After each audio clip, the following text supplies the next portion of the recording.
This is Where We Live. I'm Lucy Nalpathanchel. You remember those awkward health classes in school? In my case, it was my gym teacher who taught sex education. But even as adults, how much do we really know about how our bodies work, especially our reproductive systems? Today, Where We Live, we're focusing in on a topic that affects half of the world's population: menstruation. Talking about it definitely is not encouraged, but that's been changing slightly in recent years. We'll find out why. Now, how does the perception of periods in different cultures impact girls and women around the world? A researcher and an author will join us later. Now, do you remember your first period? Did you know what was happening? Who did you turn to for information? We want to hear from you. Join the conversation, 860-275-7266. You can email Where We Live at WNPR.org. Find us on Facebook and Twitter at Where We Live. Now, first in studio with me is Dr. Amy Johnson. She's an obstetrician gynecologist at Hartford Hospital. Dr. Johnson, welcome to the show. Good morning. Thank you for having me. So we're spending the whole hour talking about menstruation, but we wanted to get back to the basics first. So because you are a doctor, tell us when a young girl has her first period, what's happening? Okay, so the menstrual cycle is a normal hormonal process that each woman goes through on a monthly basis in preparation for a potential pregnancy.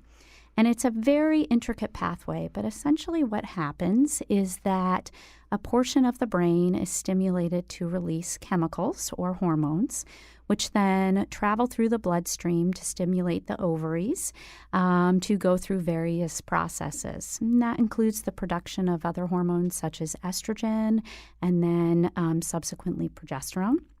And at about the midpoint in the cycle, or about halfway through, one of the ovaries is stimulated to release an egg. That egg is then swept up into the fallopian tube to travel towards the uterus and potentially be fertilized by a pregnancy.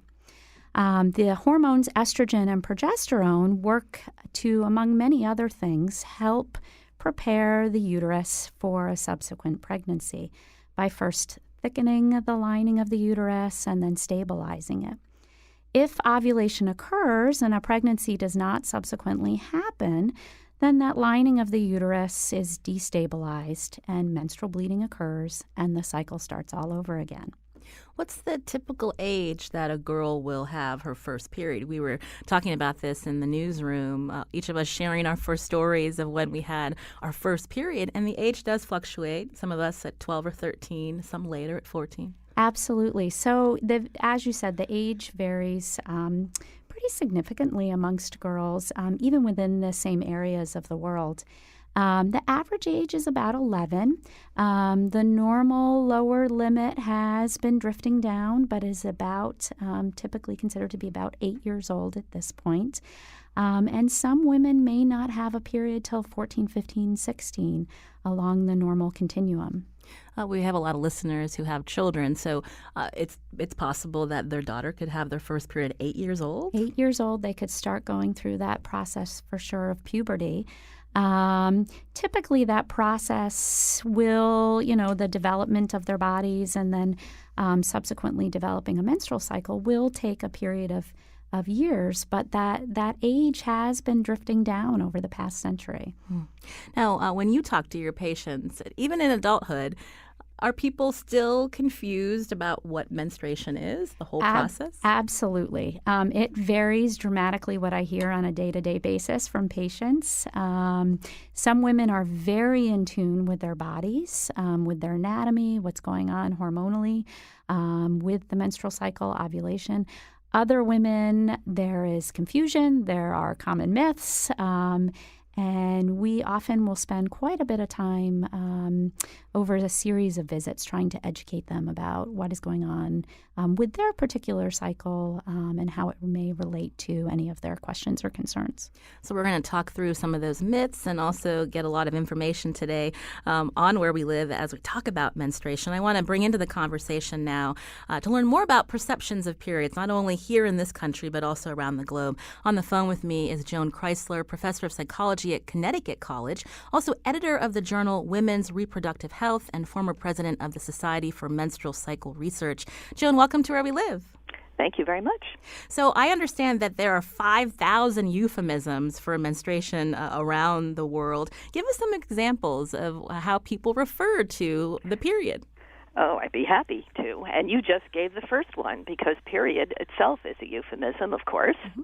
The actual name is menstruation, or the menses, but people are uncomfortable saying that.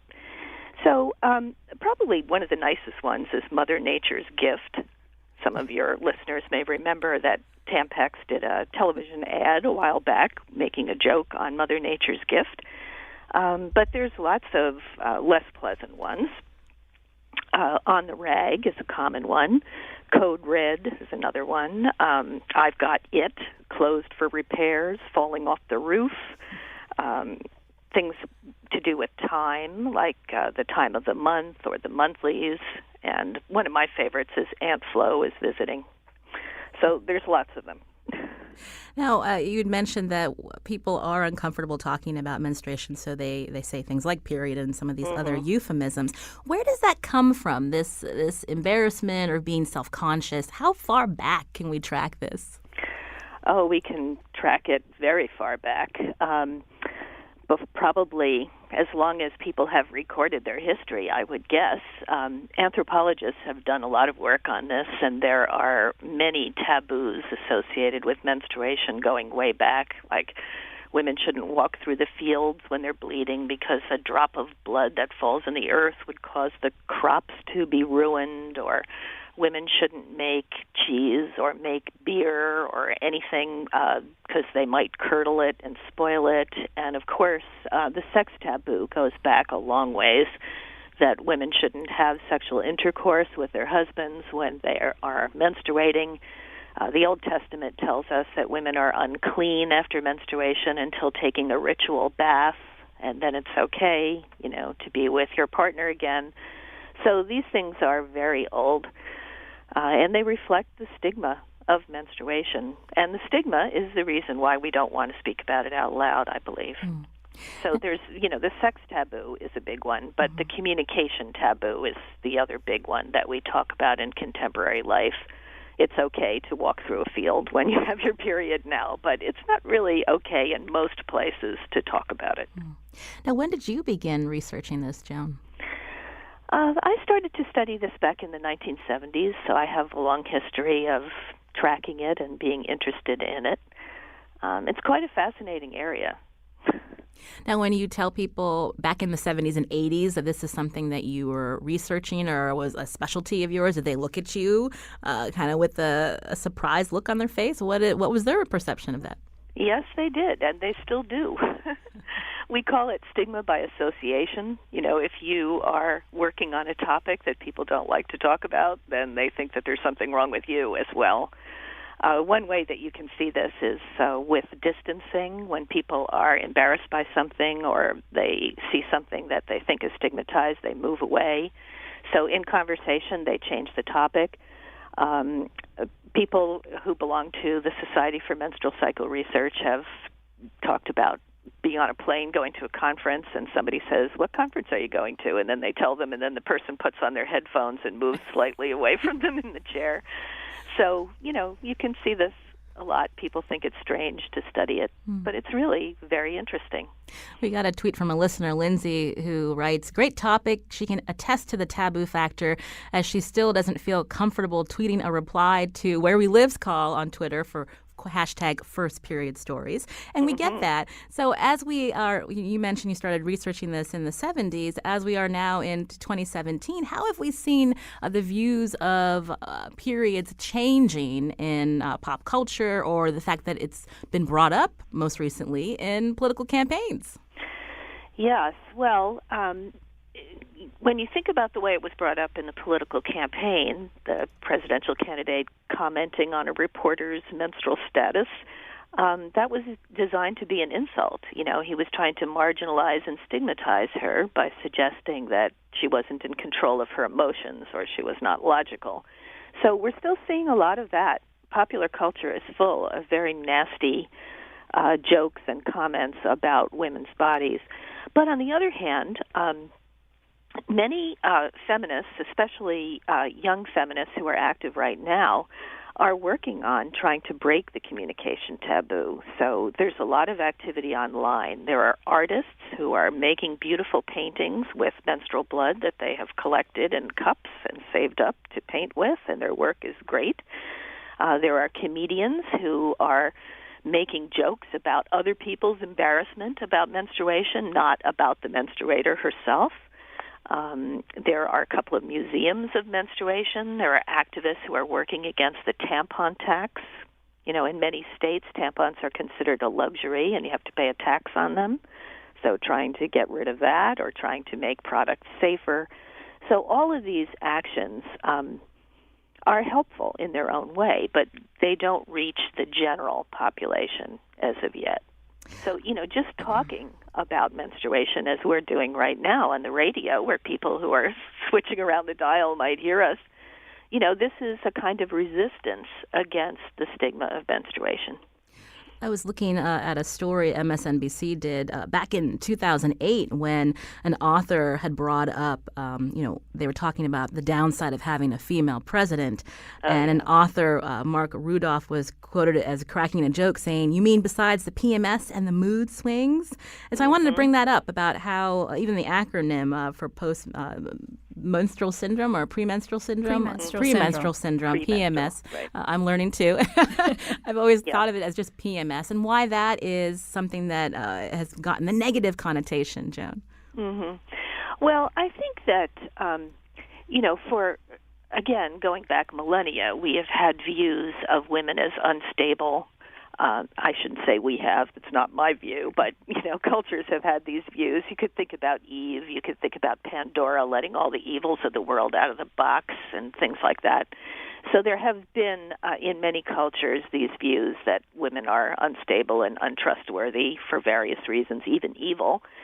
And I think that PMS is a modern version of that.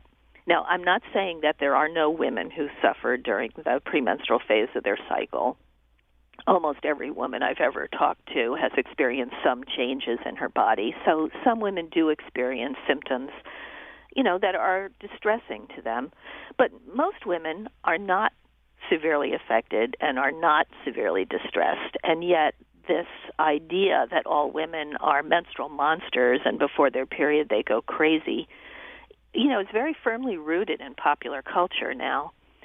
And I think it's a real disservice to women because people discount our emotions. If we say that we're upset about something, they say, "Oh, are you on the rag? Are you getting your period next week? Are you PMSing?" or something like that. And, they don't take responsibility for whatever they did that made the woman frustrated or angry.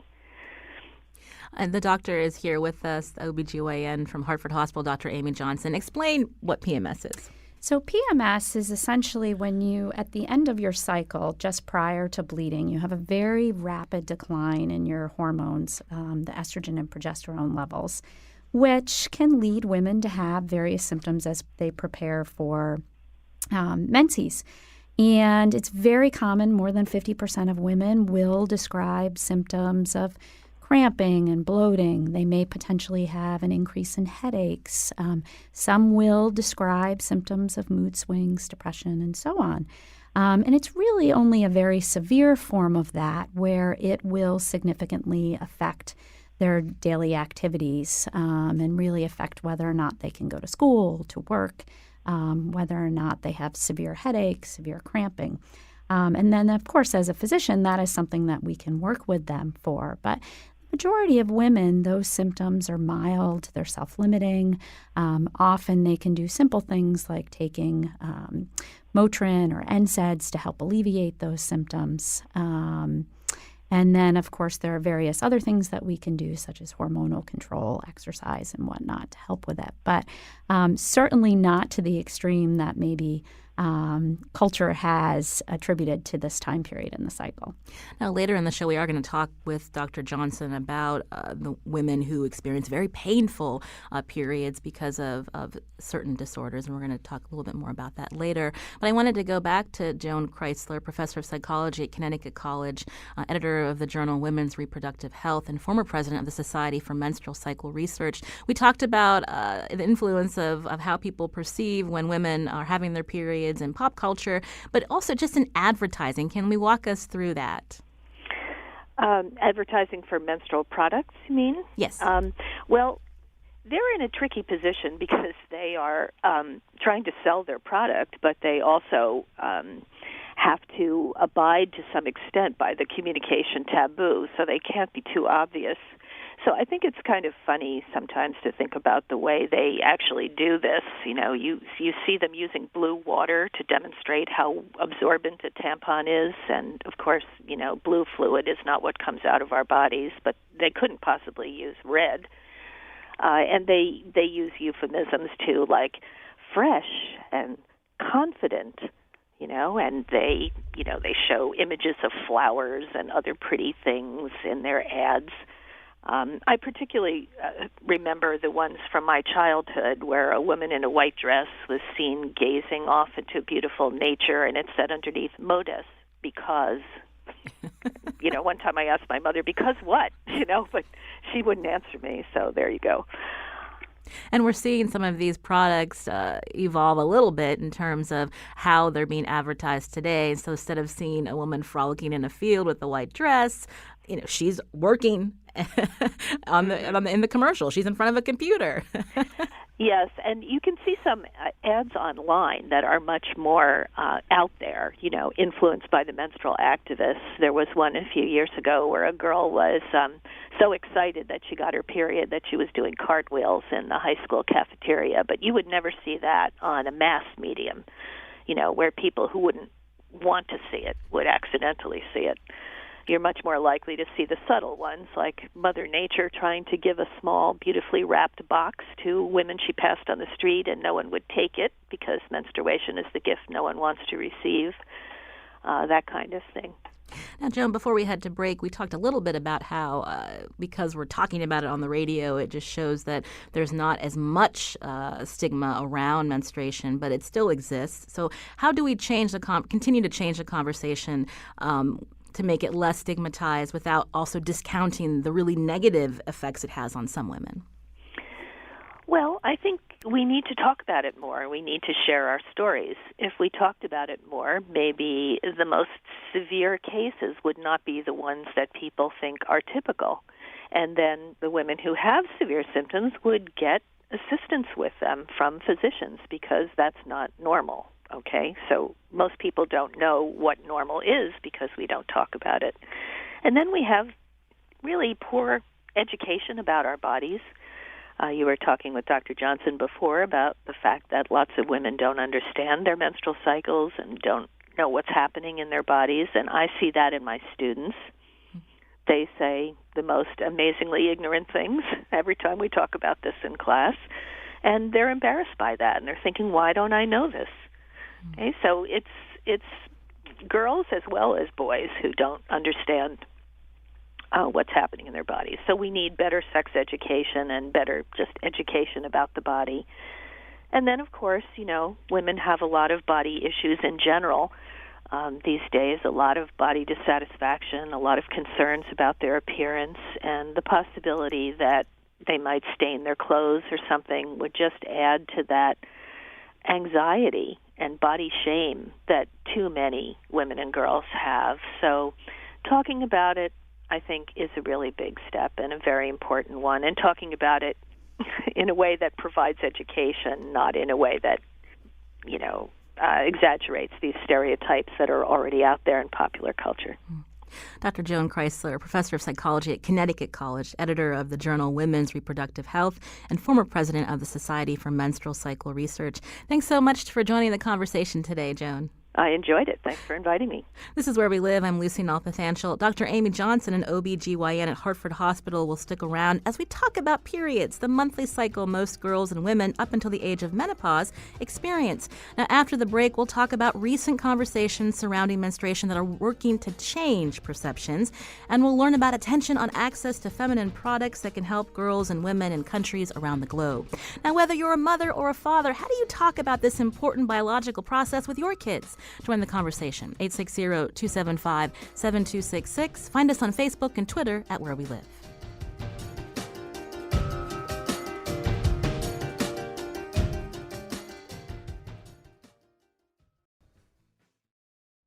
This is Where We Live. I'm Lucy Nalpathanchel. Today we're talking about periods. The monthly cycle prepares a woman's body for pregnancy.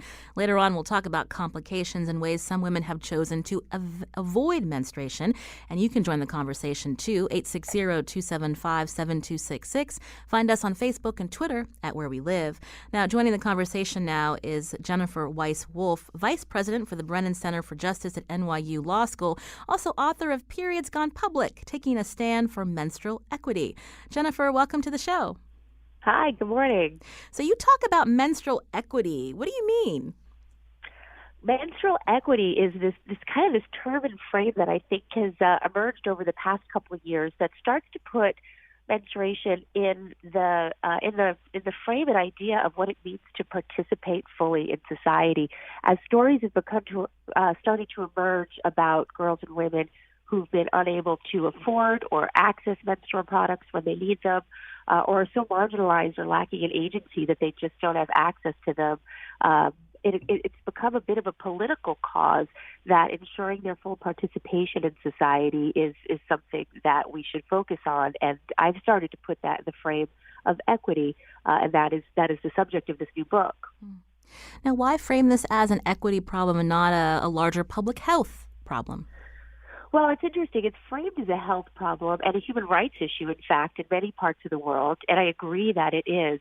But in order to forge a political agenda here in the United States and to get cities and states and even the federal government behind the idea that access to these products matters, both to the people who need them and to our society writ large, equity and participation seemed a more winning frame, more palatable frame for policy change, and in fact it has been.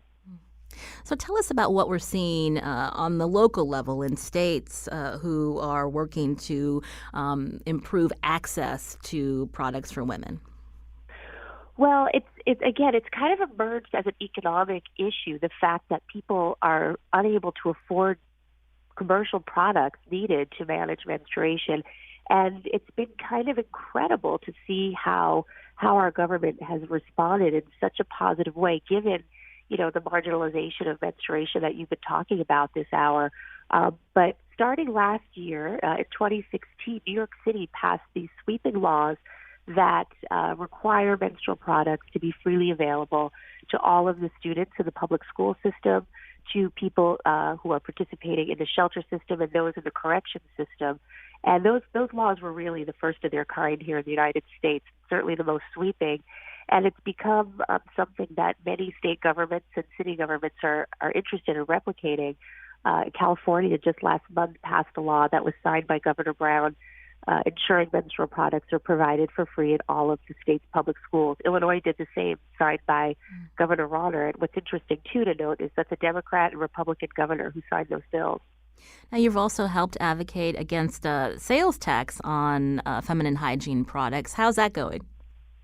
That campaign has actually really been, I think, the explosive aspect of this, and the thing that really brought this idea of equity and the economics of menstruation to the public fore. And the story is simple. It's called the tampon tax. People might have heard that phrase, but really what it amounts to is that states, as they collect sales tax on products that they sell, have the option to exempt products that they deem a necessity, and they do, by and large, exempt food and prescription medications and other items that are deemed necessary for daily life. Somehow menstrual products were never part of the consideration there, and the vast majority of the states didn't exempt or don't exempt menstrual products from sales tax. So this campaign kicked off in 2015 with a national petition that Cosmopolitan magazine joined me in issuing. And since that time, 2 legislative sessions later now, 24 states have introduced bills to do away with the sales tax for menstrual products. 4 have actually gotten it done, Connecticut being one of them. The other 3 are New York, Florida, and Illinois. And again, worth noting that both Illinois and Florida had bills that were signed by Republican governors. So this is a bipartisan issue with lots of agreement. And we're also seeing these products being offered for free in correctional facilities. Yeah, that was part of the New York City legislation. And again, that's taken off nationally. The state of Colorado did so this year for state prisoners.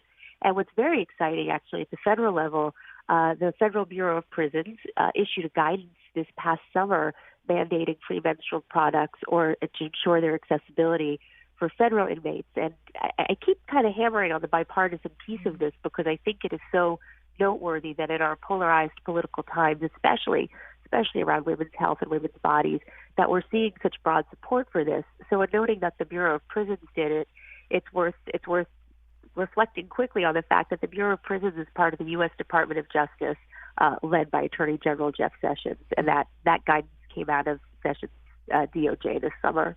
Jennifer Weiss-Wolf is author of Periods Gone Public, Taking a Stand for Menstrual Equity. We're talking with her today as we devote the hour on menstruation to find out why, not only around the world, but even here in the U.S., there's stigma surrounding this very natural process that half the world's population goes through. If you want to join the conversation, 860-275-7266.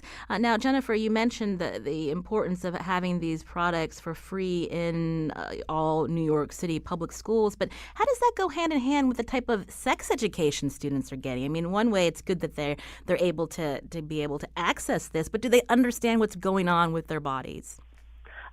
They absolutely do need to go hand in hand, and I think that's going to be a longer-term fight in New York and around the country where we don't have national standards for sex education and certainly for menstrual health and hygiene education. So by all means, it is crucial that education around menstruation, how our bodies work, what these products are for, how to use them safely, is really essential that it be part of this program. This is Where We Live. So far, we've been talking about menstruation and how it affects women in the U.S., also certain policy changes. But we wanted to broaden the conversation. On the phone with us now is Marnie Summer, Associate Professor of Socio-Medical Sciences at the Mailman School of Public Health at Columbia University. Marnie, welcome to the show. Thanks. Great to be here. I understand that you've researched and looked at the menstruation and puberty among schoolgirls around the world. We're talking about how it's still a taboo subject here in the U.S. What have you encountered and how other countries are thinking about this and talking about it? Not too dissimilar. I started working on this issue in about 2004 in Tanzania, and since then have worked on this issue looking at or trying to understand what girls, what women, what parents, what teachers, governments think about this issue in various African countries, Asian countries, and I've certainly heard about other people's work in Latin America. And I think across the board, which is both fascinating and unfortunate and something that I think we need to address, there are taboos, there's shame, there's embarrassment, there's girls not knowing what's happening to their body before they have their first period. That's quite frequent. And so I think, while that's not to suggest there aren't girls and women who are well prepared and think positively about menstruation, I think there's really a pervasive sense of shame and secrecy that occurs in many, many countries. So I think we have work to do. Can you give us an idea of the certain cultures or countries where if a young girl or woman is menstruating, where she is separated from her community during that time? Yeah, there's been a lot of media attention recently, in particular for Nepal, where there is a tradition, the Chapauti tradition, where girls, when they have their period, are separated and they have to stay in a hut during the time of their menstruation. And there's been a number of stories that have come out about how vulnerable and dangerous that experience is for them, and certainly disturbing and emotionally upsetting.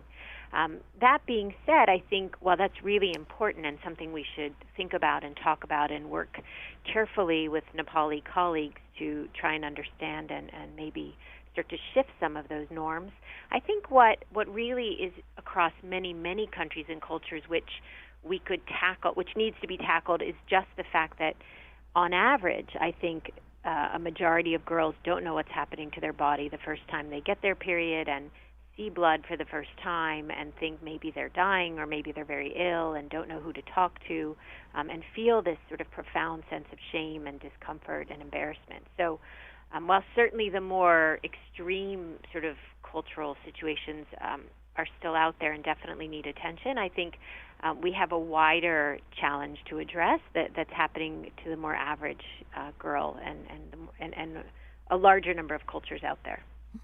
You can join the conversation, 860-275-7266. Cheryl's calling from New Haven. Cheryl, you're on the show. Hi. What's your Hello. question? Cheryl, what's your question or comment?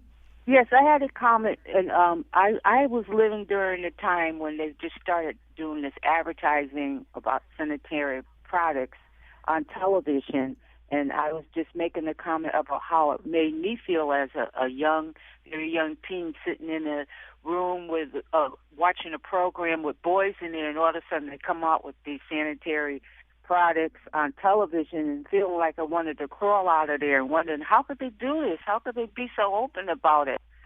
So I just kind of wanted to talk about, because that was an experience that I had coming up in my life, of being ashamed, very ashamed, and them doing it so publicly on TV.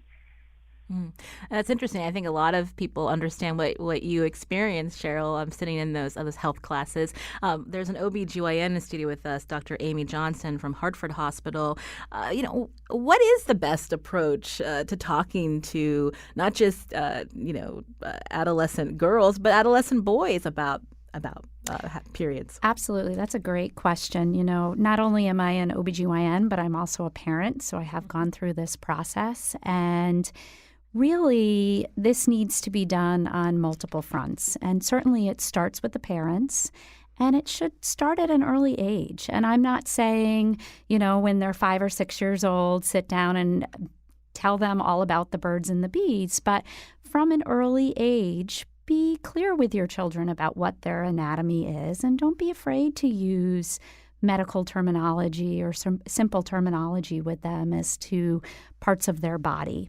And then as they start to progress through elementary school, it is a process of openly answering their questions, about doing some education with them over time about what is going to occur in their body as they reach the end of elementary school and middle school for both boys and girls, regardless of what their gender happens to be.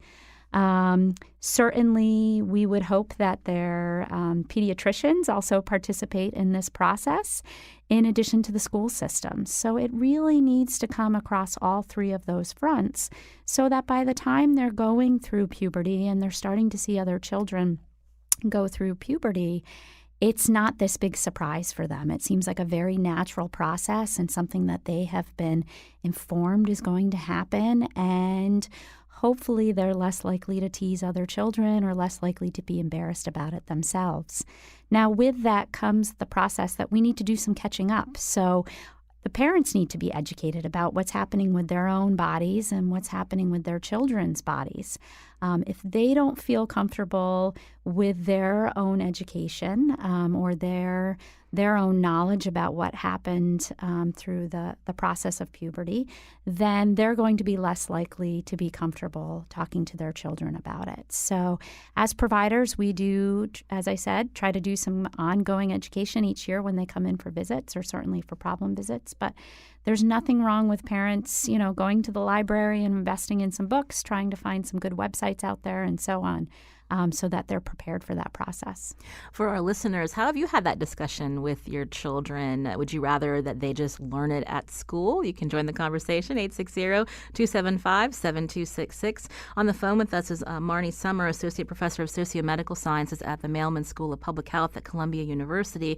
Marnie, you've also written some books about puberty education. What are some of the best practices to help children, not just in this country, but in other countries, learn about this process and to not be ashamed?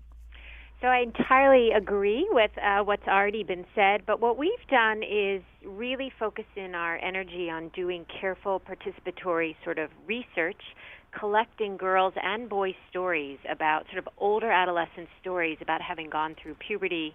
So for example, with girls, we collect older adolescent stories about their first period and how they managed.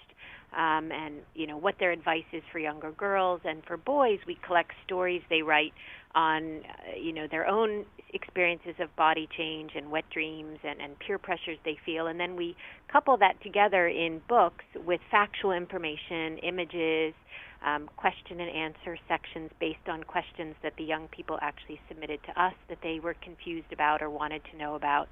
And then we partner with governments, those who the ministries of education that run the school systems in the countries where we work, so that the books can be targeted and distributed to girls and boys ages 10 to 14. And knowing that there are sensitivities in a lot of the countries where we work to talking about sex, to talking about contraceptives, to talking about HIV and some of the other issues that are really important but make parents and teachers a little bit uncomfortable, we try to limit our puberty books to sort of the early changes of puberty, in the hopes that it is sort of an entry point for teachers, girls, boys, parents, other caregivers to start talking about these issues and create sort of an open communication line for what people remain pretty uncomfortable about. And one of the things I found remarkable but makes me smile to some degree is that in every country I've worked in, which is a lot at this point, parents or caregivers across the board don't really want to talk about periods and puberty with their kids.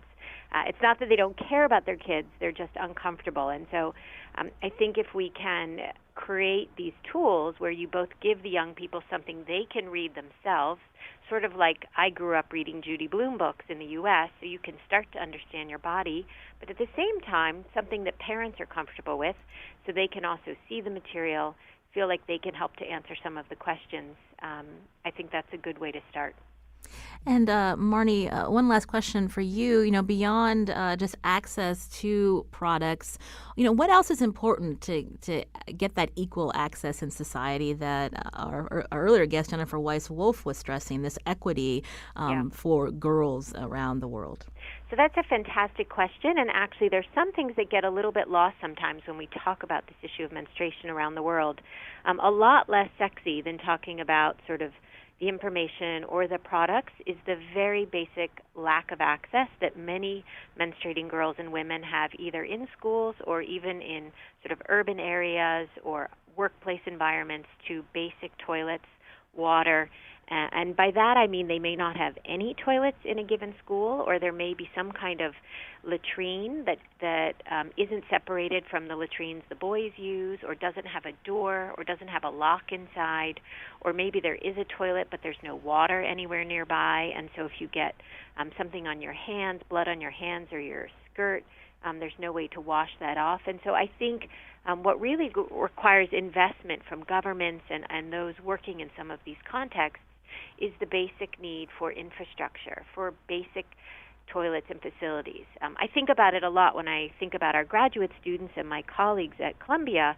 How many of them, as hardworking as they are and as determined as they are, would come to work for 8 or 9 hours a day or come to class if they had a heavy period and there was nowhere to change and nowhere to manage, and if they could tell that they had gotten something on their skirt or their pants, there was nowhere to sort of go wash that out. And I think we'd see a lot less active participation in our schools and workplace environments if we had to confront that. So that's sort of a plug for helping the world to do a better job of providing those kinds of facilities in other parts of the world.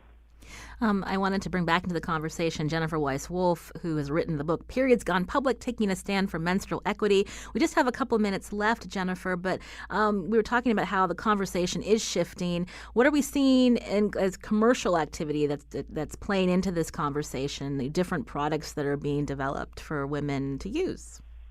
Yeah, it was interesting to hear before the perspective on product advertising and how that has shaped our views on menstruation. And I think what's been a really kind of exciting development over the past couple of years is that there are new companies that are small and women-owned and very focused on not just creating menstrual products that may give us more choices or provide better options than some of the standard ones we've had access to over the past, century, but also really focusing themselves on the dialogue around menstruation and how it's perceived and how it's talked about publicly.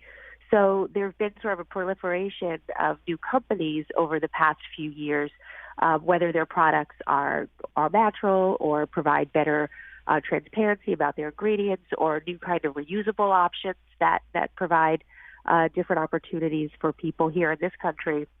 It's been kind of exciting to see. It's interesting how that actually intersects with how we fully change the dialogue and think about social change and think about policy change. I agree with the speaker earlier who reminded us that companies are doing this work for a profit, and that is also part of the equation. But certainly it has to be considered some sort of progress to see that there are new opportunities and options for us, and that they're expanding the dialogue around menstruation. This is Where We Live. I'm Lucy Nalpathanchel. I want to thank Jennifer Weiss-Wolf, Vice President for the Brennan Center for Justice at NYU Law School, also author of Periods Gone Public, Taking a Stand for Menstrual Equity. Thanks for your time, Jennifer. Thank you so much. Also, Marnie Summer, Associate Professor of Socio-Medical Sciences at the Mailman School of Public Health, Columbia University. Marnie, thank you. Sure. Great to be with you. Coming up, we'll take your calls and questions. Now, how do you feel about having a monthly period? Do you take pills to suppress your cycle, or do you worry that this practice could impact you adversely? We'll also talk about disorders like endometriosis that can cause girls and women a lot of pain. What kind of support do they get to manage these symptoms? This is Where We Live.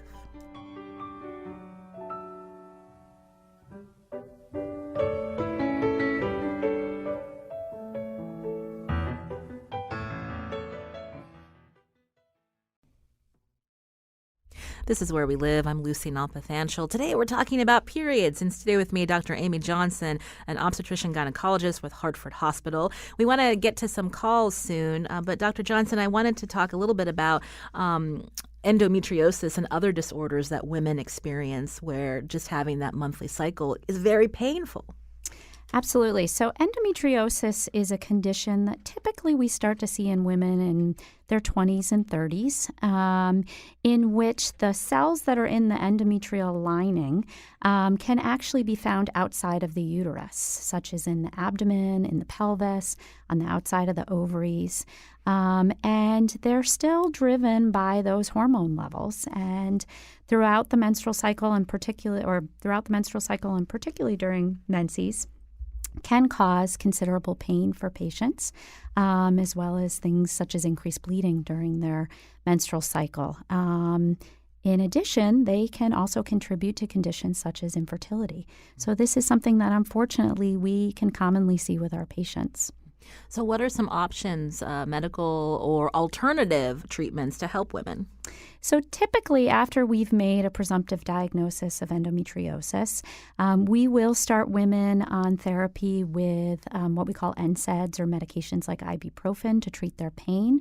And most commonly, we will start them on some sort of hormonal suppression. And typically that will come in the form of hormonal contraceptive pills or birth control pills.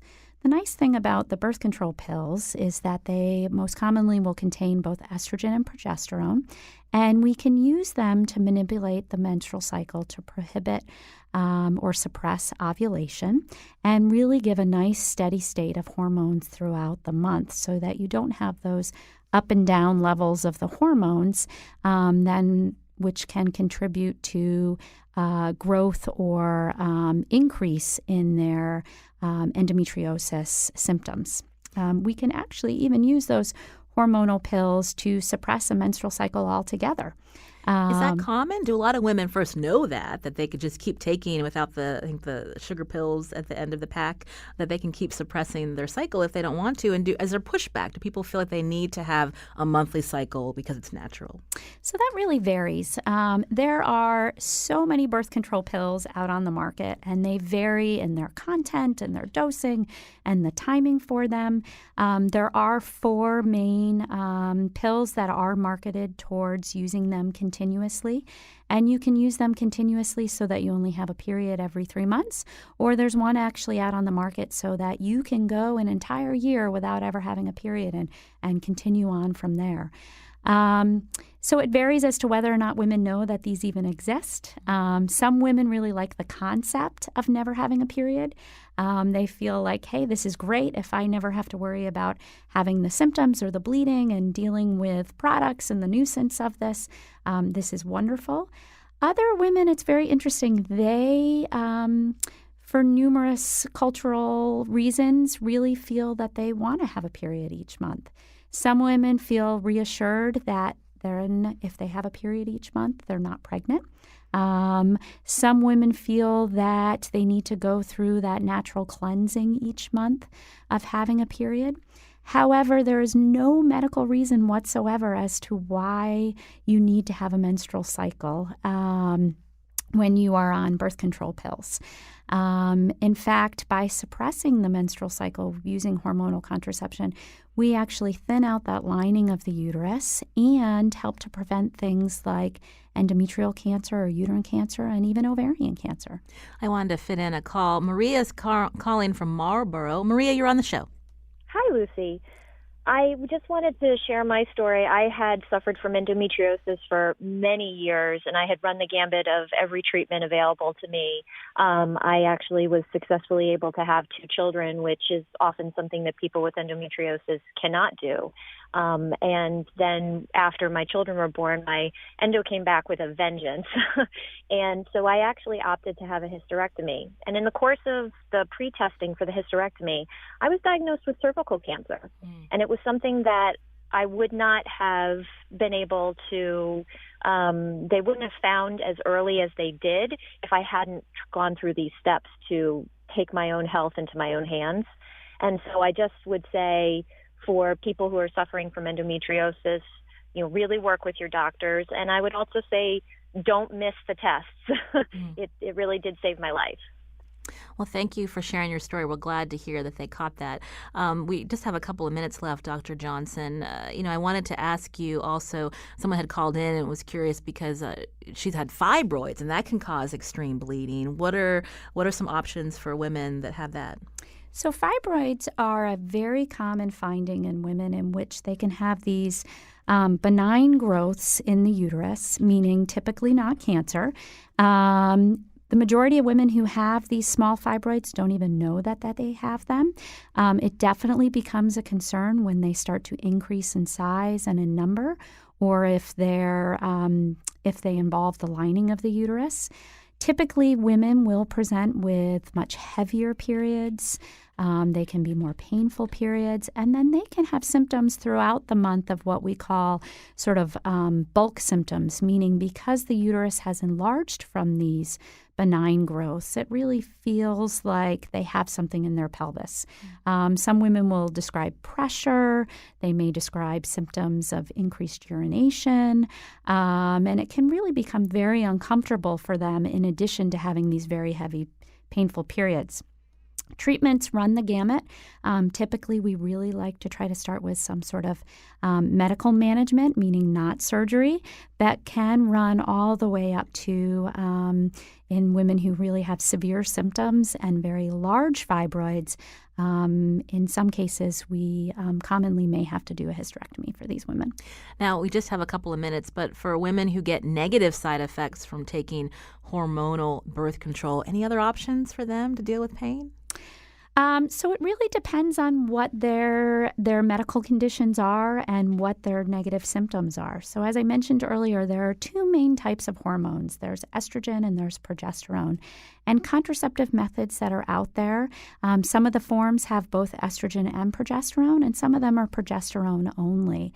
And for women who typically have complex medical situations, they may be more likely candidates for progesterone-only methods, or methods such as an intrauterine device, which we can actually place into the uterus to help with their endometrial bleeding and minimize their more systemic side effects. We don't have time anymore for calls, but one woman was calling in to say that she educated her daughters with the American Girls doll series, Care Keeping You, and another is asking if there's resources for families with girls. Any websites that they can go to quickly, Dr. Johnson? There's a whole host of websites out there. I don't have one in particular that I like to champion, but... So we'll follow up with you, and we'll post it on our website, WNPR.org/where we live. We got to leave it there. We ran out of time. It went too quickly. Dr. Amy Johnson, again, OBGYN from Hartford Hospital. Thank you for coming in. Thank you so much for having me. Today's show produced by Carmen Baskoff. Thanks to technical producer Kyone Wolf, WNPR intern Sarah Bly. Again, we'll have some resources on our website later, WNPR.org/where we live. I'm Lucy Nalpathanchel. Thanks for listening.